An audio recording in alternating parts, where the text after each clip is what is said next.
Welcome to Thursday Checkdown. We're back into our history of fantasy football. And tonight I'm joined by my co-host, Tip Major. We've got both JC and Iggy behind the scenes, and they have an open invitation to come in because our guest tonight is the one, the only, the king. And I'm not talking of rock and roll. Scott, the King Engel. How you doing, buddy? Great to be with you, my friend, my fellow inaugural FSWA Hall of Famer, the John Madden of fantasy football, along with the Antonio Pierce of fantasy football. Tip, Look at those Yo, teeth. Scott, look what at those is teeth, up? man. So Tip, my bright. man. Thank you, thank you. What is going on, guys? Man, I'm just so happy to be in here. Scott Engel, Scott the King Engel. What is going on, my guy? It's good to be with you, Tip. Good to be with you always. And Greg, one of my longtime good friends, he was the one that set the standard back in the industry. I remember back in one of the earliest FSGA conventions, everybody was walking in wearing suits, and it was looking kind of stuffy. And Greg said, I'm going to make this thing more casual, how it should be. This is a football convention. And he walked in with his Charlie Batch Detroit Lions jersey. Oh my gosh, wow. I don't even remember owning a Charlie Batch I think it jersey. was Charlie Batch. No, it might have been. It might have been. You get to my age. I'm 68 now. I can't remember crap. I really can't. Hey, Daniel, great to have you here. This thing is open. If you guys in the audience have a question for Scott, we're talking about the history of fantasy football in this series. And Scott talks about me being old. Scott was around when I got in, and he was already with major media when I got involved. So Yeah, but Scott, I'm about a good. I'm about a good. You were actually ahead of me in terms of being in the industry. I didn't break in for a good decade until you were there, with major media. yeah, well, you were listened to then, and Scott mentioned it already, but he downplays himself. Five of us went into the inaugural FSWA Hall of Fame in 2010. Mr. Engel, myself, Matthew Berry, Eric Carabell, and was it Greg Greg Ambrose? Ambrosius. Yeah, and I think Greg was a magazine guy mainly, right? Was what? Yeah, he was a magazine guy. He now Yeah. runs the FC, but that was my career didn't really take off until like the late '90s. By then, you were well established as one of the top voices in the game. Well, that's very kind of you. Yeah, Um, I I always liked people like Scott. Matthew Berry is hilarious. He is fun to read. He's hilarious. Scott is right. Big difference. There's a big difference. Scott is one of the best analysts around. Um, I just I think guys like Jim Coventry patterned themselves after Scott's style. I really do. So Scott, tell us about the early years. What do you have any stories about how did you get started? I was a huge New York Knicks fan in high school, and somebody in my at school told me, "Hey, they have free Nick tickets in the library." So I go to the library and I go to see the faculty advisor, and she says, "In order to get tickets, you have to write a story." I never wrote a story before. So I said, "Okay, I want the tickets because you get to go to a press conference too." It was the New York Knicks high school sports editors writing contest. You had to write an article, so I wrote a season preview of the Knicks and submitted it. When my very first published article, I won the New York Knicks high school sports writers contest. I beat out everybody else in the state, and I said, okay, maybe I have something here. And I always loved sports, and I wasn't talented enough to play organized sports, but my mind was always there for it. So I went to college, first LaGuardia Community College, and then Long Island University's Brooklyn campus. Got a degree in journalism. Uh, Worked for a lot of local outlets. until I finally got a job at New York Newsday, but I didn't stay there long. Then uh, my wife and I we moved to Florida, and Sportsline.com, which has eventually become CBS Sportsline, which became CBSSports.com, had an ad out for like sales reps or something like that in the South Florida Sun Sentinel. And I just sent my resume in, and I got a call from there because they liked my journalism resume. And the editor at the time, Mike Kahn, was a former beat reporter for the Seattle Seahawks, and he saw my resume that I was writing for Inside the Seahawks because I was always a Seahawks fan growing up, and I wrote for a publication that about the team. You know, I got paid $10 an article, but I was getting to write and get published, and was building. I was building clips at the time. They called it, because but I was building my press clippings at the time, and he saw my resume, called me in. I got hired at CBS Sportsline, and 6 months later, things weren't working out in the newsroom because I felt kind of boxed in by what I did. And then Rick Wolf said to me, Rick, who just retired, congratulations, FSGA Hall of Famer himself, said to me, Scott, I'm taking you from the newsroom. I'm going to put you in sports gambling half the day and fantasy half the day. And after 6 months, if you're doing well, you get to decide which part of the site you want to be on. And if not, after 6 months, we decide. I did great on both. I decided to become the first ever full-time sports writer, fantasy writer, managing editor of fantasy sports at CBS Sportsline. Tip. Wow, I got to tell you, I mean, not only am I here with two Hall of Famers, I'm here with, I would consider, two guys who would be on my Mount Rushmore of fantasy analysts. And, Thank you. King, I got to tell you, I used to listen to you on Sirius XM in the morning shows, and it was just so entertaining. I mean, the way that you guys brought in the fantasy analytics, but you also brought in the entertaining stats and facts and the banter back and forth. Talk to us a little bit about how you got into Sirius XM. I understand, the journalism background, which has been amazing. I've read a ton of your articles. We're going to talk a little bit about the Seahawks. The Seahawks have been in the news this offseason, so we'll definitely talk a little bit about them. But I want to know about some of the journey, getting into Sirius XM. Yeah, I'm actually still on Sirius XM on the weekends on the Fantasy Sports Channel from 5 to 7 p.m. Eastern Saturday nights on Rotoballer Radio. And basically, what happened is uh, RotoExperts.com.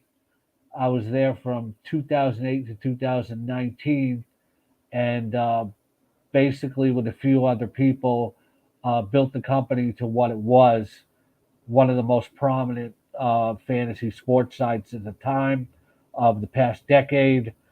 And I was managing director. I was heavily involved in building the company and taking it to where it was, and uh, helping start a lot of careers along the way. And at one point, SiriusXM decided to start their fantasy channel under Steve Cohen and Matt Deutsch, and they asked us to do the morning show, and it was myself and Adam Ronis to start, and also producer Corey Parson, who became pretty popular. And I remember our original producer, Mike DeMurgis, saying to us, "Do you think anybody's going to listen to this? Do you think we're going to call?" And the first time we opened up the phone lines for fantasy football, which is he couldn't even keep up with all the calls that were coming in. It was an instant success. It was a great time. I did the morning show with Adam and Corey and Rob Phoenix, which was just tremendously talented producer from 2010 to 2016, and it was just a great time. So many things. We became so popular. People still come up to me and Adam and Corey to this day, saying how much the show influenced them. I'm very proud of that. Just got to interview celebrities all the time, Radio Row at the Super Bowl.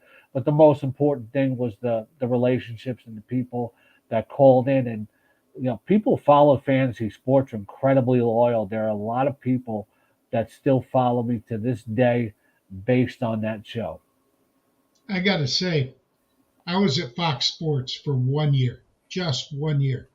And when I went, I asked the people in charge what they wanted. Did they want hits or did they want to make money?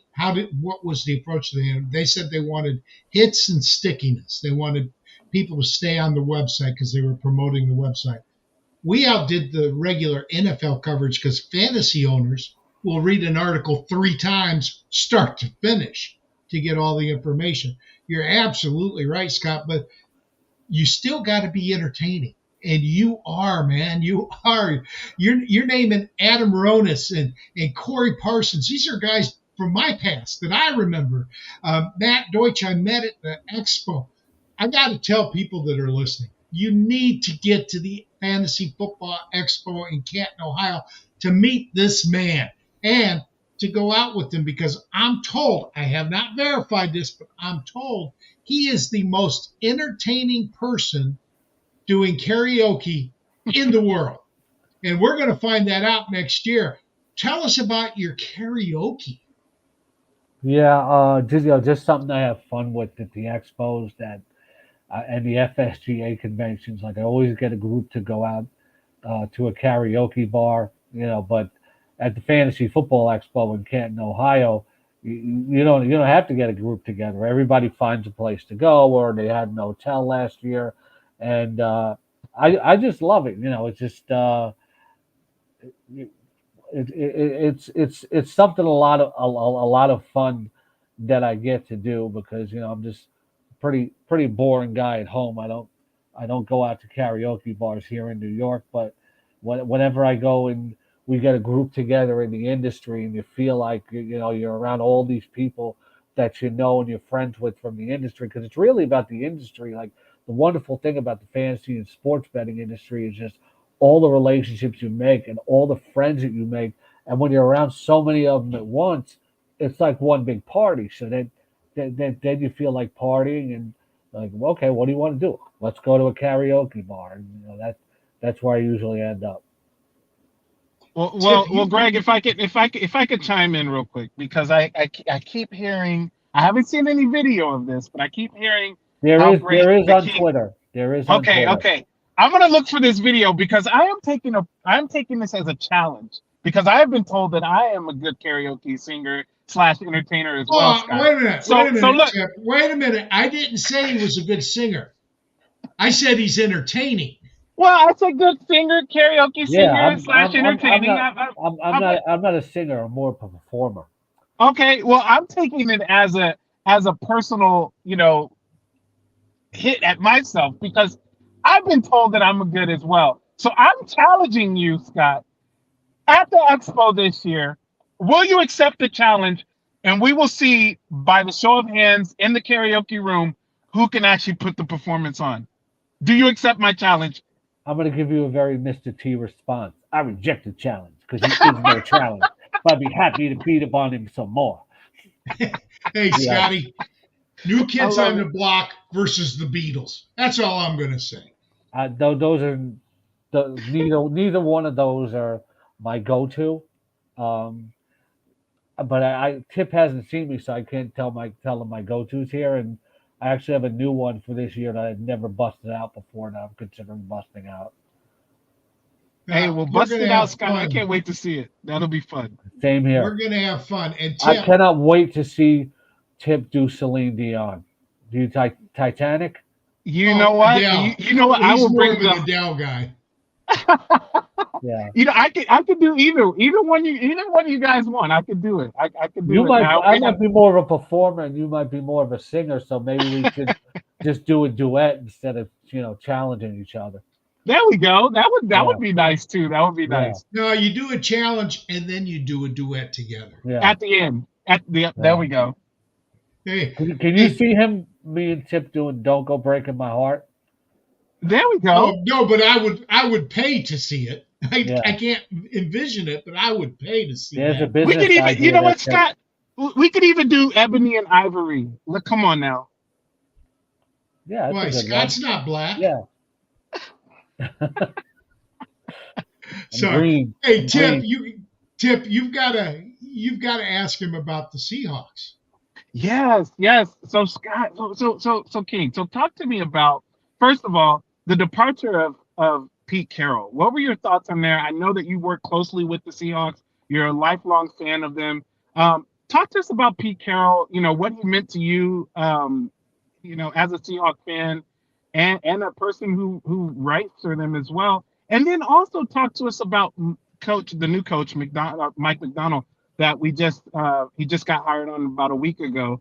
Talk to us about those, but I really am intrigued about the Pete Carroll because I thought it was kind of eye opening the way all of it transpired. Maybe it was something that we didn't know behind the scenes, but it was just something that was intriguing that happened. Yeah, thanks. I've actually been writing fantasy football for the Seahawks official site since 2012 at Seahawks.com.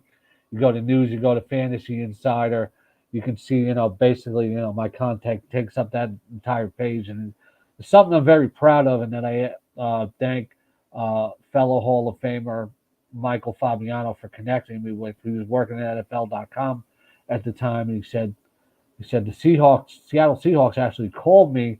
They're looking for a fantasy writer. He said I knew the perfect person, Scott. And I can't. I'll never forget. I was thinking about it yesterday.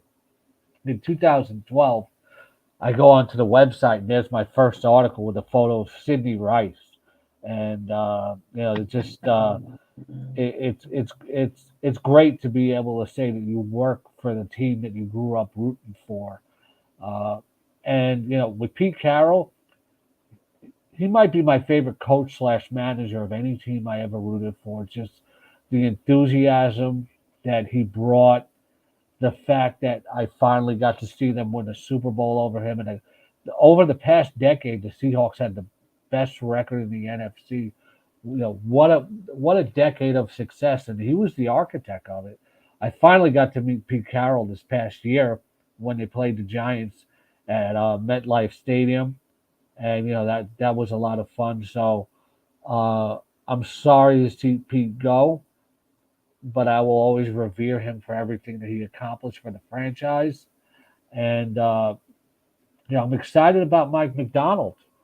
They go from the oldest head coach in the business, who you never would have known unless somebody told you his age. The way he jumps around and his enthusiasm certainly didn't appear like he was 72. The guy who's 36, and it'll just be a different approach. You knew Pete's defenses, that he was going to run this and put the best talent that he could out there and make other teams try to beat him. Where McDonald is more, okay, I'm going to disguise coverages. I'm going to tailor the schemes to the personnel, etc. And I think I'm excited about it because it's he was one of the best candidates out there. I didn't want to see them move on from Pete, but if they did, I think they picked the right candidate. Would you have rather seen Jim Harbaugh? Uh, a lot of Seahawk fans didn't want to because they hate him from his 49er days. I didn't have a problem with it because I just thought he was a great coach. But I'm not dissatisfied with this hire whatsoever. Correct me if I'm wrong. Mike McDonald was a DC in Baltimore. Yes, and he was Okay, on the so he staff. was in He was on the Michigan for a staff year. since 2014. Took a year to work in Michigan, where he did a great job, and then went back to the Ravens for the last 3 years. Is he going to implement the Baltimore defense? Do you think there? Well, like I said, he does. He disguises coverages a lot, makes great uses of his personnel. So I think he's obviously going to bring a lot of elements to that. There's a lot of talent on that Seahawk defense. Look at the corners, not just Devin Witherspoon, Reek Woolen, and the very underrated Trey Brown. You still have Quandre Diggs at safety. Julian Love was a Pro Bowler, Yeah. had a pretty good season. Up front, you got Draymond Jones. They're going to re-sign Leonard Williams. Mm. Jaron Reed is a strong veteran. Jordan Brooks, top young middle linebacker. There's a lot to work with. There's a lot of people talk about how Harbaugh went to the Chargers and he's got a lot of talent, and they say that because you're Justin Herbert. You know, when you look at some of the defensive personnel and the skill position players that they have, this is a great situation for a new head coach to walk into. Yeah, and I want to get back to fantasy, but first I do want to ask you one question about the Seahawks because you're such a huge lover of them. My favorite, other than Barry Sanders, all-time running back was Marshawn Lynch. How Yes. do you feel about Marshawn? The thing that set Marshawn now, what the two best running backs I believe of that generation were Adrian Peterson and Marshawn Lynch. Peterson was the best pure runner of that era. Marshawn Lynch should go in the Hall of Fame instantly, I think. Even if he's not first ballot, he should go in.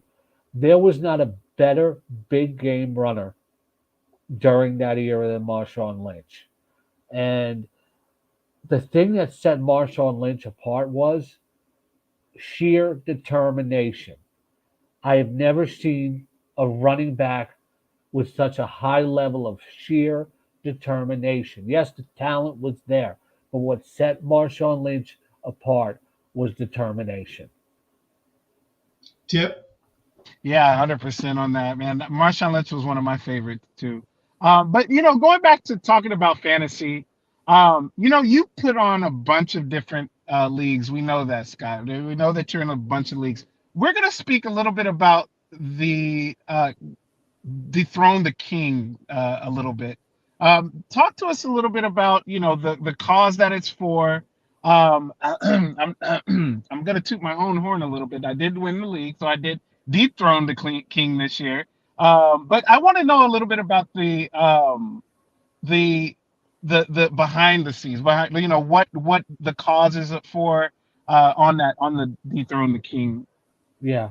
Well, that was the name of the league. I mean, I'm still the king, so I don't know how far that goes.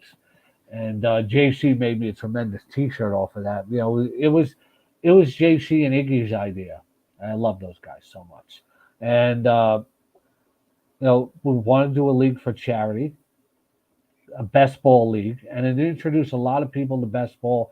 And all the proceeds went to Big League Impact, which is founded by Adam Wainwright at bigleagueimpact.org, where Major League Baseball players and those connected to them, uh, you know, support many various charitable causes such as housing, human trafficking, preventing that, etc. You can see all the more information at bigleagueimpact.org. A lot of major leaguers are involved with it, and every year they run fantasy football leagues where you can play fantasy football against your favorite major leaguers. Love it. Go Got to ahead, get brother. involved in that.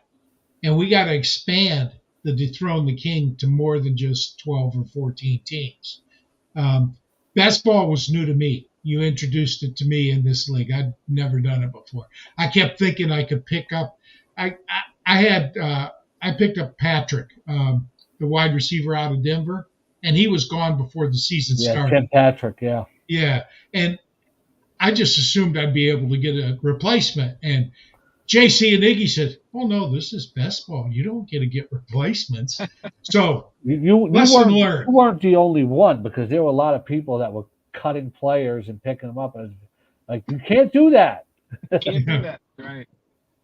Well, it fooled me. I'll know for next year. But um, I want to talk a little bit about the personalities. This to me, the fantasy industry is kind of strange in that I think there is competition between all of us, but it's not cutthroat. We help each other. You mentioned Mike Fabiano. He turned you on to a paying gig. He turned you on to a lifetime dream.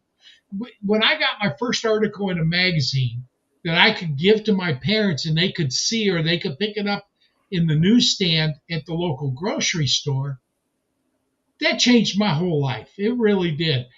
Name two or three people in the industry that changed your life, Scott. Two or three people in the industry that changed my life. And by the way, what you say about the industry is great. Tim Heaney is one of the long tenured fantasy analysts in the industry. Worked a long time for KFFL and USA Today, and I work with Tim now over at thegameday.com, where you find a lot of my sports betting content. And Tim's the managing editor, and they had an opening there, and you know Tim brought me in based on the relationship that we had for years through the industry. Rick Wolf gave me my first shot, so I would say he's certainly one. And there's so many other people too. I don't think I could limit to just two or three, and we'd probably go for another hour here. Uh, David Hirsch was one of the founders of Commissioner.com, and really gave me a lot of guidance. Not He wasn't a journalistic guy, just about how to conduct myself as a professional. And whenever I needed some life advice, he was always like an angel on my shoulder. And of course, Nando DeFino is like one of the nicest people in the industry, and will A do lot of anything to people help do it. not know that name. Yeah, Nando he will DeFino. do anything to help anybody who was part of the Fantasyland book and worked for CBS for years, and he's now the managing fantasy editor at the Athletic. Nando's another one, uh, who just helped me so much in my career, even after I was already established.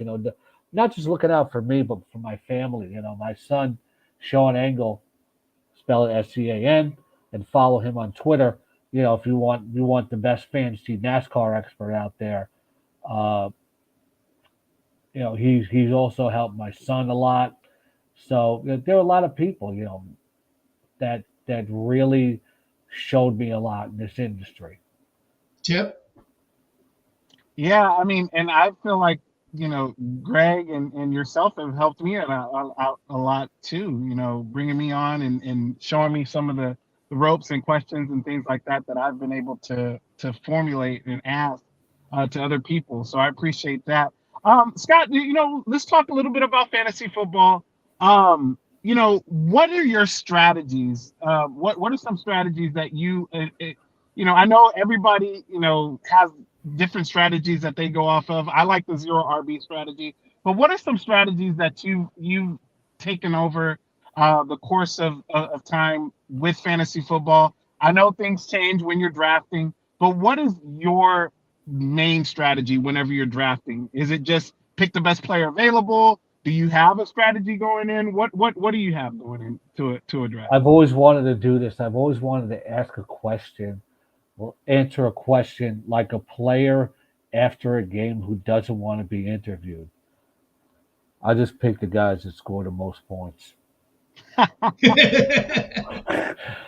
No, actual my no my actual strategy in your average fantasy football draft is uh go with the flow. People will ask me all the time, should I start a draft wide receiver, running back? There's no set strategy. It's all about adjusting on the fly as it goes on. That said, I always want to fill out my starting lineup first, and but you just never know who's going to be available. Every single fantasy football draft is different. You will never have the same two teams. A lot of high stakes players I respect will say diversify, because you'll get guys that play in a million NFFC draft champions. But you don't have to diversify when you're in a ton of leagues, because you're never going to have. I mean, I'm not saying you shouldn't diversify. What I'm saying is you don't have to plan for it as much if you're in more than one league, because you're rarely going to have the same draft spot, and you're rarely going to see the picks ahead of you. Like, if you're in the number 8 pick in 3 different leagues, you're going to get 3 different types of results ahead of you. So you got to be ready for anything. You have to decide who you like and when you're going to take them. But adjusting on the fly is the biggest thing. Too many fantasy players will always ask me, how to start their draft, what positions they should go to first. And I'd be like, I'm always saying there's no one set plan. You have to have a shell of a plan, a skeleton of a plan, and that's the biggest thing. And then one thing I really love that you said that I've talked to you about previously was, never going off of your heart. Like for instance, if I despise the Cowboys. But if I see CD Lamb sitting right there, you best believe I'm gonna go and draft CD Lamb. Or if I see a team, like the Patriots, can you talk a little bit about that? Never, just saying I'm never gonna draft a player from that team, or I'm only gonna draft players from that team because that's your favorite team. Can you talk a little bit about that as well? Yeah, you can never draft with your heart. It's like one of the basic rules of fantasy football. Of course, some people will break it for certain players. Like I always used to argue with Adam Ronis because he hated the Yankees so much that he would never draft Derek Jeter, never, and in fantasy baseball. But you can't go with your heart. There are people who say I won't play fantasy football because I don't want to root against my favorite team. And my take on that is like, look, I'm a Seahawks fan. I can't control the outcome. I'm not going to leave somebody from the 49ers. I don't hate the 49ers, but I'm not going to leave Brandon Ayuk out of my lineup because he plays against the Seahawks. You can't root against somebody and stop them. Like the Seahawks fans will tell you, they can help have an advantage in the real game because of just that home field advantage with all the noise. But you can't root against somebody in fantasy football and stop them. So my point is that I can't root against Brandon Ayuk and expect the 49ers not to score. The odds of the Seahawks in any given matchup shutting out another team are very low. So at least if Brandon Ayuk scores, like, well, the 49ers would have scored at some point. If it was Ayuk doing it, at least it helped my fantasy team. Yeah, I think some of the best advice I got was early on, and it was from our mutual friend Bob Harris. Said never chase last year's stats. He Yeah. said you have to project what you expect them to do this year because every year is different. What's your feeling on advice like that? Never chase last year's stats. Yeah, it's kind of a mix. You know, fantasy baseball is different than fantasy football. And I respect, there's a lot of number crunching involved in fantasy football, but fantasy baseball, you look at so many categories and and base a lot of that off the numbers. In football, I always believe it's more about what drives the numbers. And we have a lot of great stats like air yards and all these kind of things, and basic to advanced stats and route participation, things like that. But I was an NFL fan first when I started out, and then it became a fantasy football player.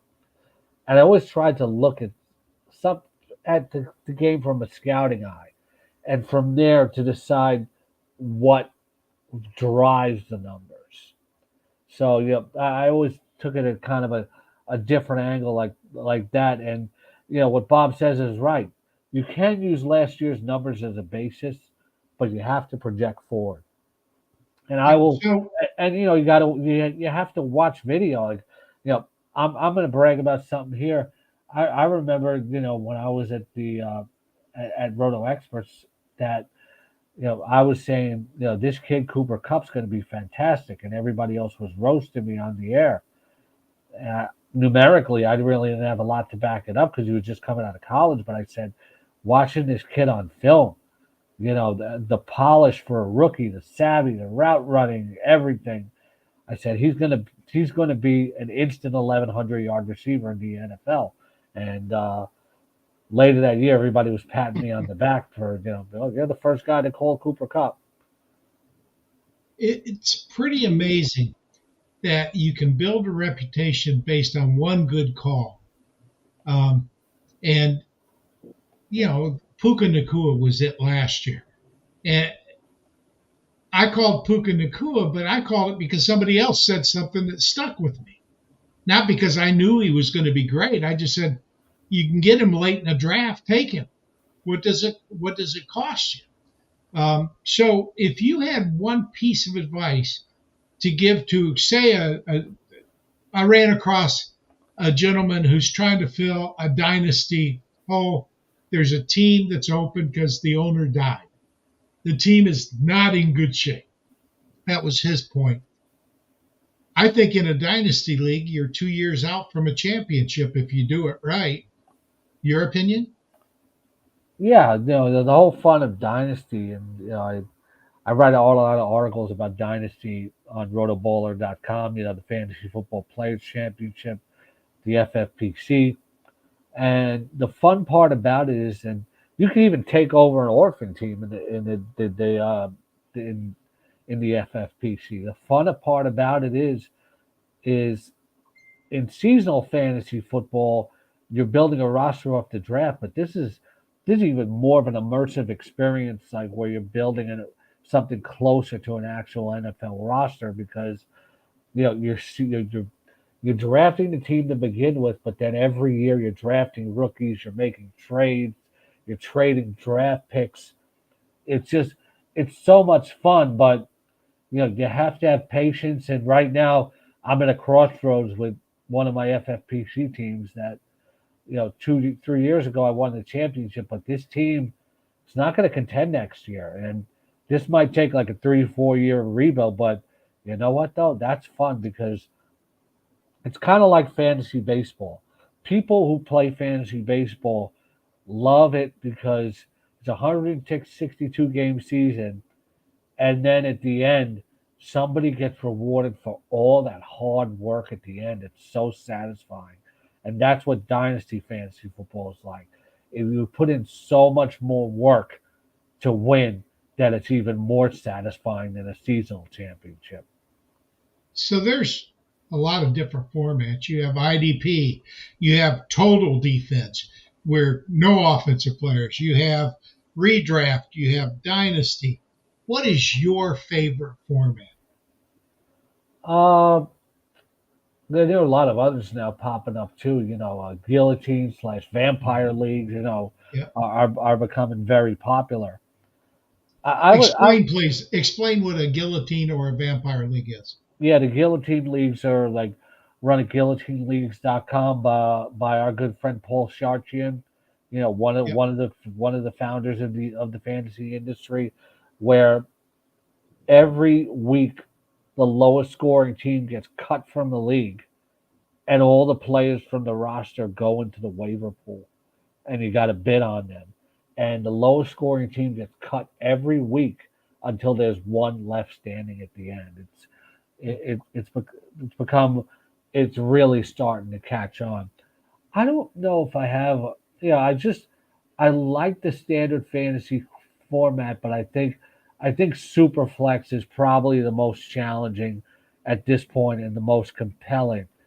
I don't like when people want to cut out kickers or defense because I want to replicate the NFL game as much as I can. Now, my good friend and legend in the industry and future Hall of Famer himself, Jake Seeley, actually of the Athletic, actually wants to get kickers cut out of fantasy football.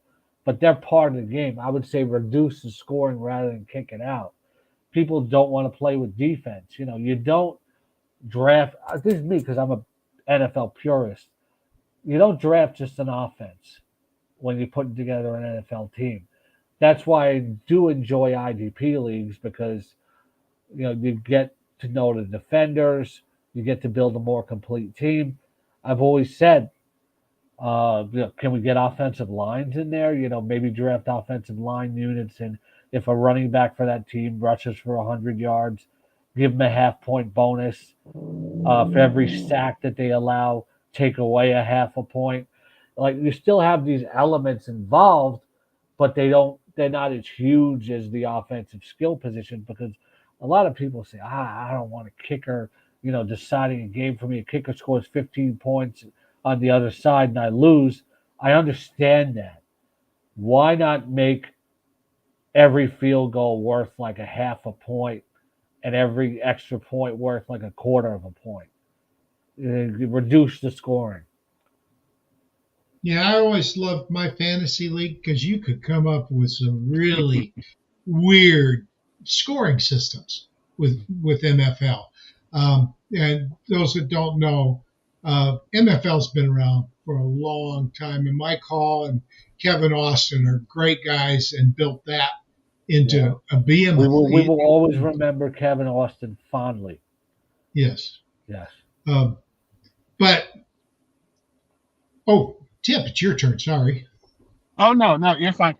So we talk about how great the community is, the fantasy community, and it is. I mean, it truly, truly is.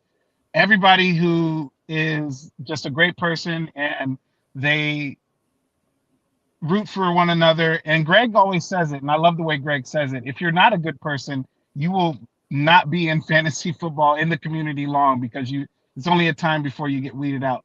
But King, who do you not like losing to when you play fantasy football? Who is the person that you just anytime you lose to them, it just gets at you?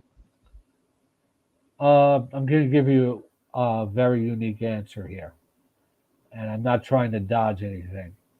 I don't care who I lose to. I never ever care about who I play ever. I don't. I don't look at the other team before I play them.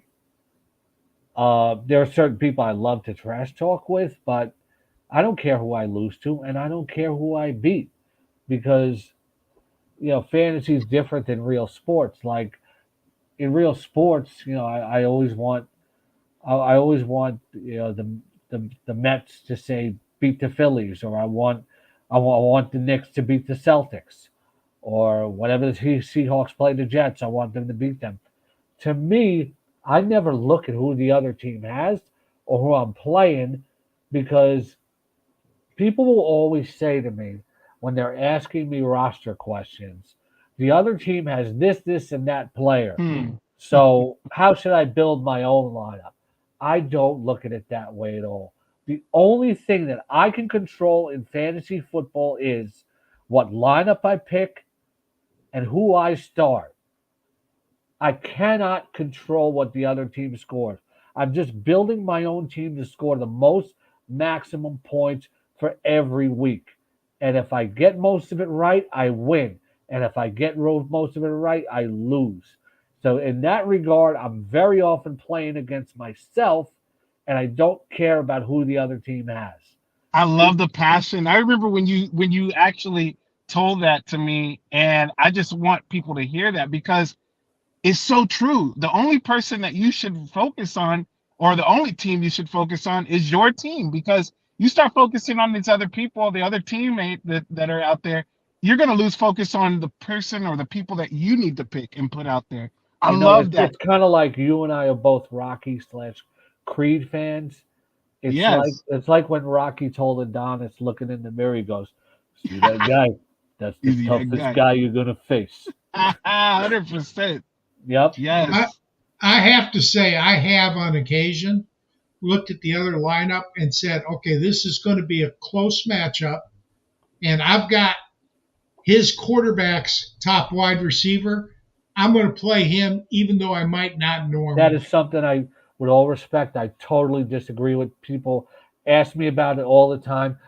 In honesty, The other team it has doesn't work the out. other, You're right. it It doesn't doesn't work work out. out. People will ask me all the time. My opponent has, let's say, my opponent has. I'm trying to think of the team. My opponent has Brock Purdy. So should I start Brandon Ayuk? You don't base your decisions based on the other side. Brock Purdy scoring doesn't cancel out Brandon Ayuk, vice versa. They play different positions. The scoring is different. Brock Purdy could throw 3 touchdown passes. No go to Ayuk. I don't. I, I I'm not saying I never look at who I'm playing in live scoring, but I rarely ever look at live scoring either until 7 o'clock on Sunday night because I don't want to drive myself crazy. I People say to Scott, you're a liar. You have to watch live scoring. I don't. Again, the other team is something that I cannot control. The other side, I never ever, and I always advise, don't base your lineup decisions on who the other side has. It doesn't matter. You can't control it. The only thing you can control is build the best possible lineup. And after 1 p.m. starts, kickoff on a Sunday, it's up to the other guys to execute. All you can do is make the best and most educated choices from what you have. You cannot control the other team. I I I reduced my fantasy anxiety by about 35% by never worrying about the other side. Do you ever, and this is a rare situation, but do you ever, if you got your lineup in, you got some people from the early games, some people from the late games, maybe some people from Monday night, maybe not, but you get some news during the early games that impacts who you might want to play in the later games? You ever swap them out? Of course, you have to be ready to just on the run, either like that. And when you're playing DFS, of course, the late swap is something that we just reflex. Okay. Tip, did we lose you? Oh, we got Tip live. Oh, how about that? Look at that. Yeah, it I don't know Look what at happened. look, It, look, it look at that lost. smile. He should be doing toothpaste commercials. I know that. Yeah. Yeah, I don't need my ring light. I got Tip's smile. yeah. Yeah, I'm not sure what happened, guys. I apologize for that. Well, it's all right. It's your turn to ask a question. Oh well, I mean, hey, we got 10 minutes left in the show. Let's talk about this game this Sunday. Yeah, Okay. What's your I'm doing take on the? There's a game Sunday? I thought when a, Detroit lost, they just canceled it. uh, yeah, I was thinking about you. I know you've been a Lions fan for a long time. Uh, Anyhow, though, you can check out all of my wagering recommendations at thegameday.com. On the front page of the site, I have my prediction for the game, which is 27-24. Kansas City going to be a tightly contested game.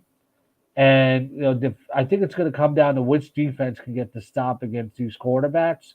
And I believe it's going to be the Kansas City defense. I'm not putting down Brock Purdy, but Pat Mahomes only has 4 touchdowns in this postseason, but that defense has played so well that he hasn't had to have carried the team as much, and he could be more efficient. It's more about, okay, we can go 3 and out here. I'll get another chance. Our defense will give us another chance here, and he's been very efficient and still dangerous when it counts. And I believe that experience will prevail and the better defense will prevail. My final prediction on thegameday.com is Chiefs 27 and 49ers 24.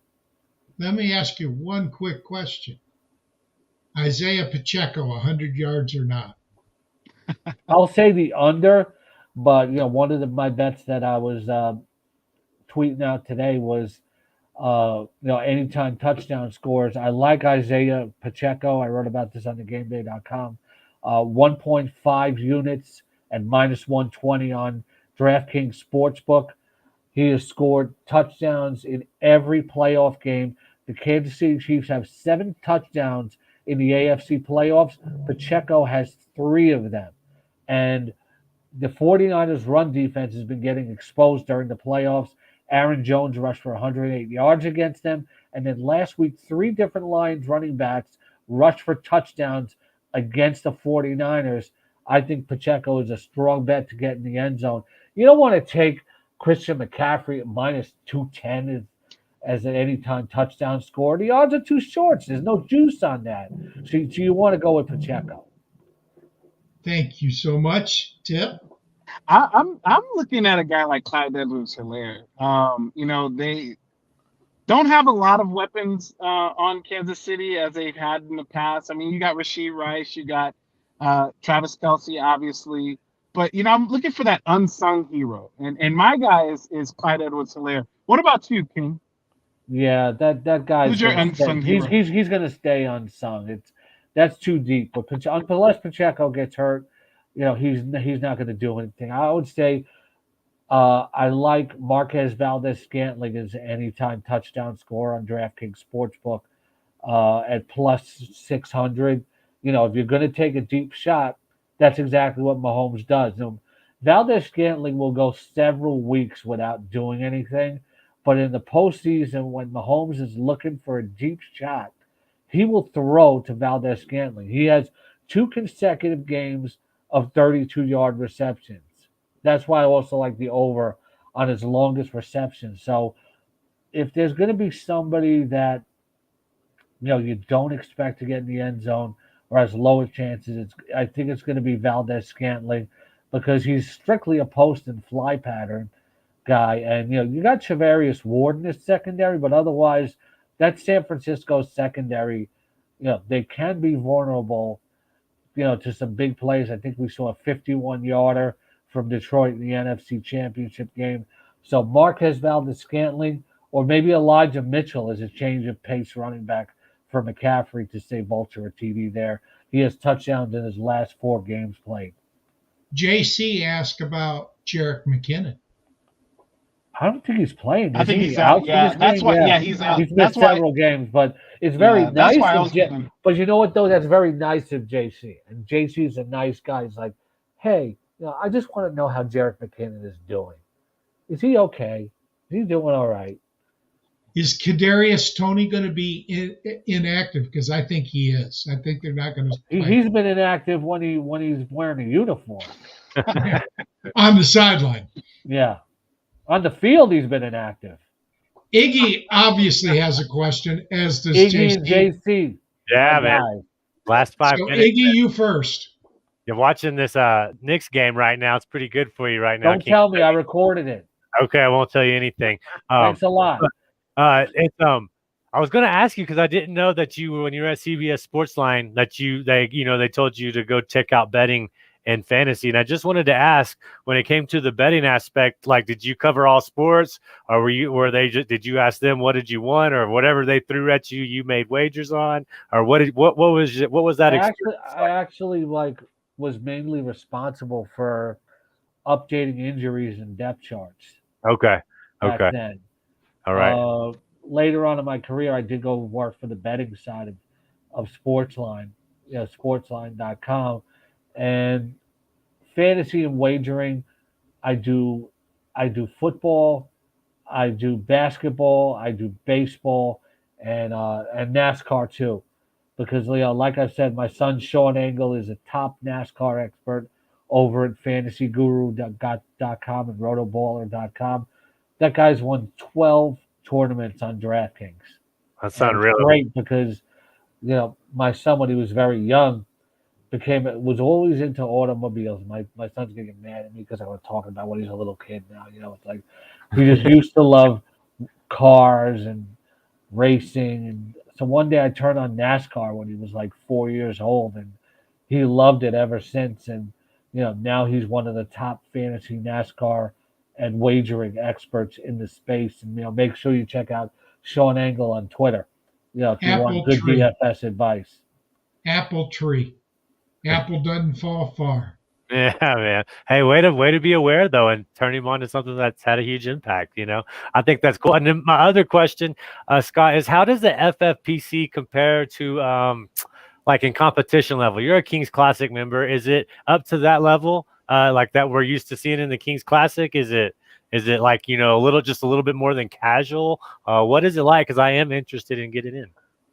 Yeah, and if you go to rotoballer.com/FFPC, there's a deal for first timers. So, that you should definitely check that out. The FFPC it's got all kinds of various levels of expert players. Okay. I get guys in my dynasty league who will just know that you can't run a certain trade by me. Then I get other ones that send me ridiculous trade offers all the time, and I tell them stop it, and they keep sending them. And there are people that make questionable moves. You'll see it in the FFPC.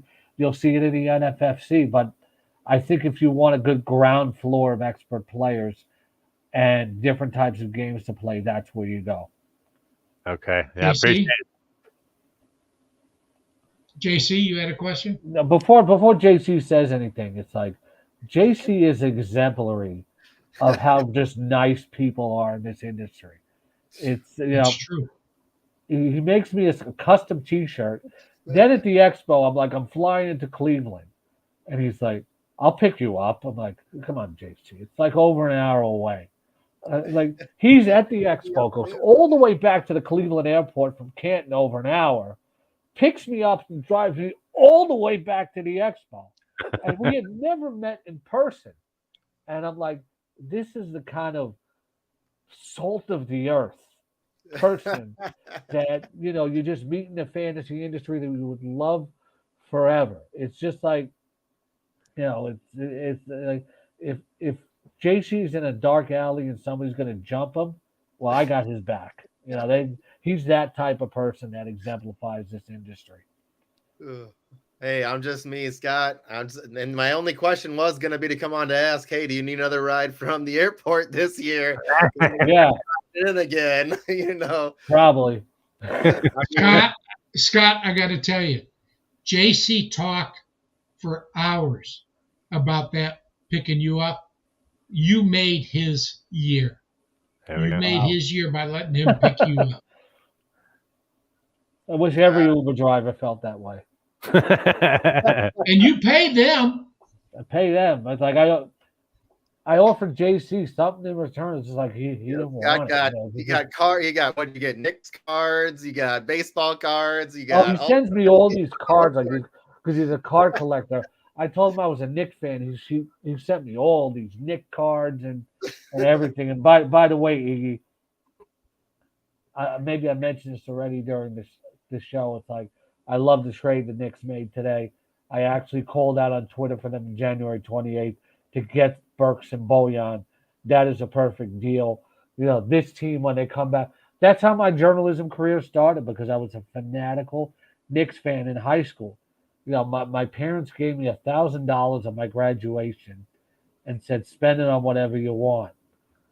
I went to every Knicks home game that season. That's so awesome. MSG, Now, man. I got to go. I got to go to MSG. I want to thank you very much, Scott, for coming on. You've always been a dear Anytime. friend. You've been You too. you've been a guy that I could depend on no matter what, and I really appreciate that. And what I do want to say, folks, get to the expo. You can meet Scott in person. And he is what you see here is what he is. He really is. Scott, you got to be having something right now that you want to promote above other things. Please do. Yeah, check out all my betting picks at thegameday.com. I have everything from my best bets to the game to everything else that is important in game. The best quarterback props. Brandon Ayuk props. I go by player. I go by position. Check it out at thegameday.com and some. Check that out. Rotoballer.com. My latest article, which is on the front page right now. Check out my complete breakdown of the Chiefs and the 49ers by every single position, even including the head coach, which team has the advantage and during the season. Seahawks.com, the Fantasy Insider tab on the news page, and also SiriusXM Fantasy Sports Radio every Saturday, Rotoballer Radio, 5 to 7 p.m. Eastern.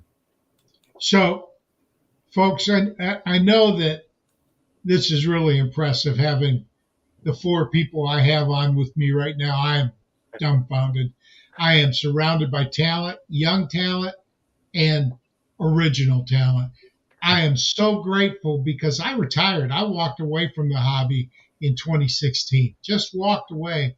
And yet Scott saw me at the expo and shouted my name, and we hadn't seen each other in 13 years. Just a great guy. The people in this industry are outstanding. You should be following everybody that's on this screen if you're serious about fantasy sports, but especially Scott the King Engel should be in your should be in your following list. I want to thank you dearly. I want to thank Iggy and JC. They're our producers. They're our hosts. And Tip is working extra long as a longshoreman. Are you still in your car, Tip? I am. So he came on this air and he told us he wasn't going to be able to be on video because he just got off work and he was afraid of his appearance. That smile wipes out any sweat stained appearance. I'm serious, Tip. Always. I mean, between Tip's 100-watt smile and and JC's Brian Wilson beard, it's like we got a lot of eye candy here. That's so funny. But JC and Iggy put me to shame. My beard is so white you can't even see it. So, and my beard is not a fashion choice. It's a laziness choice. I don't want to shave. And Iggy is not more about the looks, but just the personality. Like you can feel the personality through your computer or your mobile phone. Just like the energy. Like he's a spark plug.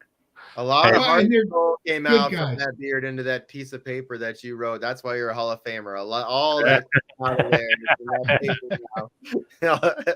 No. Anyway, Iggy, are you ready? He's got like a Peter Griffin beard. There's like little baby pigeons in there. The pigeons coming out of it.